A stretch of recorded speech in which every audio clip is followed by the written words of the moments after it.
Como a Antártica surgiu? Ela parece, um deserto de gelo eterno. Mas como que ela se transformou nesse continente, o mais frio e isolado do planeta? Hoje, a gente vai mergulhar numa história incrível de separações de continentes e umas mudanças climáticas assim, radicais. Se você curte desvendar os mistérios do nosso mundo, já se inscreve aí no canal porque essa jornada aqui vai até o fim. Pois é, quando a gente pensa na Antártica, o que vem na cabeça? Um deserto branco, né? Sem vida. Mas, e se eu te contasse que debaixo de quilômetros de gelo existe um mundo secreto, pulsando com vida? Olha só essa imagem. É exatamente isso que a gente imagina, né? Uma imensidão de gelo que não acaba mais, parece que vai até o infinito. É um cenário assim de isolamento total. É sem dúvida o lugar mais remoto do nosso planeta. Só que essa imagem de desolação total, ela foi colocada à prova, e faz pouco tempo. Pensa só, um grupo de pesquisadores da Nova Zelândia, que estava investigando o impacto das mudanças climáticas, perfurou 500 metros de gelo. E o que a câmera deles mostrou lá embaixo foi um rio subterrâneo, um lugar que olho humano nenhum jamais tinha visto antes. E o que eles acharam lá embaixo foi simplesmente inacreditável. A câmera, de repente, foi invadida por um enxame de pequenos crustáceos. Nas palavras do oceanógrafo Craig Stevens, é o tipo de descoberta que faz um cientista pular de alegria, sabe? E não se trata só de encontrar vida, não.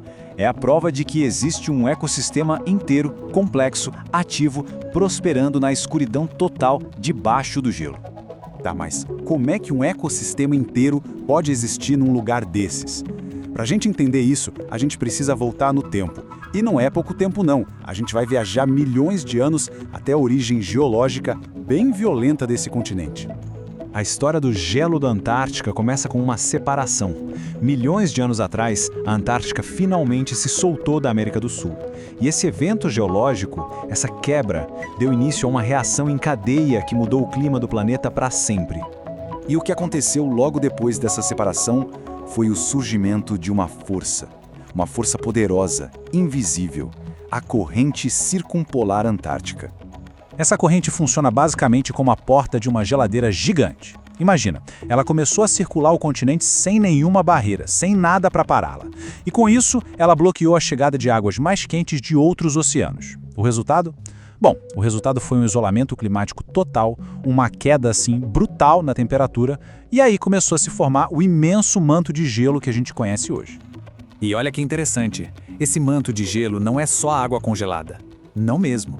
Ele é um arquivo, uma espécie de biblioteca perfeitamente preservada da história do nosso planeta.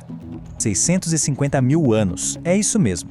Dentro do gelo da Antártica tem pequenas bolhas de ar presas, e cada uma dessas bolinhas é uma amostra da atmosfera de até 650 mil anos atrás. É literalmente uma máquina do tempo do clima. E os cientistas, para ler essa história, eles perfuram o gelo e retiram o que eles chamam de testemunhos de gelo. Pensa num cilindro comprido. Cada camada desse cilindro funciona como se fosse a página de um livro, registrando tudo: erupções vulcânicas, os níveis de gases de efeito estufa, as temperaturas do passado. Tá tudo ali. Então, se a Antártica guarda a memória do passado, hoje ela funciona como o nosso sistema de alerta para o futuro. Pode pensar nela como o termômetro do planeta. Qualquer mudança global é sentida lá primeiro e de um jeito muito mais intenso.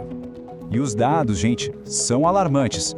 Para ter uma ideia, nos últimos 50 anos, a temperatura média do planeta subiu cerca de 0,75 graus Celsius. Parece pouco, né? Mas agora olha para a Península Antártica. Lá, o aumento foi de 3 graus. É um aquecimento 4 vezes mais rápido que a média do resto do mundo. 4 vezes. E claro, esse aquecimento todo tem consequências bem visíveis. Essa linha do tempo, por exemplo, mostra a perda de gelo num único lugar, a Baía do Almirantado. Olha só a aceleração disso. Entre os anos 50 e 70, se perdeu mais ou menos 4 km² de gelo. Depois, nas décadas seguintes, a mesma quantidade de gelo sumiu em menos da metade do tempo.